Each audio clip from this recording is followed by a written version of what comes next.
আলাইকুম। ফাইজার মাসের অথই অষ্টম শ্রেণীতে এথনিকা স্কুল অ্যান্ড কলেজে পড়ছে। কেমন আছো বন্ধুরা? আজকে আমি তোমাদেরকে একটি মজার গল্প শোনাবো, আর এই গল্পটা শুনে তোমরা দারুণ কিছু শিখতে পারবে। তাহলে চলো শুরু করি। একদিন একজন শিক্ষক তার ছাত্রদের পড়াচ্ছিলেন। হঠাৎ করেই তিনি দুটো খালি কাচের বয়াম বের করলেন এবং একটি বয়ামে পাথর ঢালতে শুরু করলেন। পাথর ঢালতেই ঢালতেই যখন বয়ামটা পূর্ণ, তখন তিনি ছাত্রদের বললেন, বলো তো বয়ামটা পূর্ণ হয়েছে কিনা। তারপর ছাত্ররা বলল, জি স্যার, বয়ামটা পূর্ণ। তারপর তিনি সেই বয়ামটাতে নুড়ি ঢালতে শুরু করলেন। নুড়ি ঢালতে ঢালতেই একইভাবে যেভাবে যখন বয়ামটা পূর্ণ হয়ে পড়লো, তিনি আবারও ছাত্রদের জিজ্ঞেস করলেন, বলো তো এবার বয়ামটা পূর্ণ হয়েছে কিনা। ছাত্ররা বলল, জি স্যার, এবার একদম পূর্ণ হয়ে গিয়েছে। তারপর তিনি ছাত্রদের দিকে তাকিয়ে হাসলেন এবং সেই বয়ামটাতে বালু ঢালতে শুরু করলেন।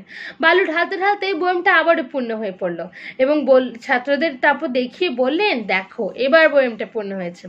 তারপর বললেন, আমি যদি জিনিসটাকে উল্টোভাবে করি।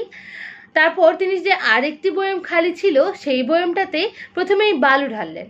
বালু ঢালতে ঢালতেই বয়ামটি পূর্ণ হয়ে পড়লো এবং নুড়ি এবং পাথর ঢালার কোনো জায়গায় রইল না। ছাত্রদের দেখিয়ে বললেন, দেখেছো, বালু ঢালার কারণে নুড়ি এবং পাথর ঢালার কোনো জায়গাই নেই। বললেন, এই দুটো জিনিস থেকে তোমরা অনেক কিছু শিখতে পারবে। এই যে পাথর, নুড়ি এবং বালুর বয়ামটা দেখছো, এই বয়ামটা হলো তোমাদের জীবন।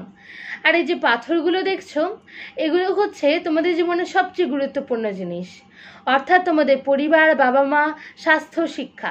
আর এই যে নুড়ি দেখছো, এগুলো হচ্ছে তোমাদের বিষয় সম্পত্তি, অর্থাৎ গাড়ি, বাড়ি, টেলিফোন, টেলিভিশন ইত্যাদি। আর এই যে বালু দেখছো, তোমাদের জীবনে বাকি যা যা করতে হবে তার সব কিছু হচ্ছে এই বালু। তোমাদের জীবনকে যদি তুমি প্রথমেই ছোট ছোট জিনিস দিয়ে পূর্ণ করে ফেলো, বড় বড় জিনিস অর্থাৎ গুরুত্বপূর্ণ জিনিস করার জন্য তোমার জীবনে কোনো সময়ই থাকবে না। আর এর উদাহরণ হলো সেই বালি ভর্তি বয়ামটি। তাই তোমরা সবসময় তোমাদের জীবনে তোমাদের পরিবারকে সময় দিবে, তোমার মা বাবার প্রতি যত্ন নিবে, শরীরের প্রতি খেয়াল রাখবে এবং নিজের পড়াশোনার প্রতি মনোযোগী হবে। তখনই একজন ছাত্র দাঁড়িয়ে বলল, স্যার, বয়ামটা কিন্তু এখনো পূর্ণ হয়নি, বয়ামটাতে কিন্তু এখনো পানি ঢালার জায়গা আছে। শিক্ষক বললেন, একদম ঠিক বলেছ। তারপর তিনি সেই বয়ামটাতে এক গ্লাস পানি ঢাললেন। পানি ঢালতে ঢালতেই যখন বয়ামটা পূর্ণ, তখন তিনি বললেন, এই পানি হলো আমাদের জীবনের আনন্দ, সেই আনন্দ যে আনন্দ আমরা অন্যকে সাহায্য করার মাধ্যমে পাই। তোমাদের জীবন যতই আটোসাটো হোক, যতই তোমরা ব্যস্ত থাকো, জীবনকে উপভোগ করবে। আর জানো, জীবনকে আনন্দময় করার সবচেয়ে বড় উপায় কি? অন্যের মুখে হাসি ফোটানো। ধন্যবাদ সবাইকে।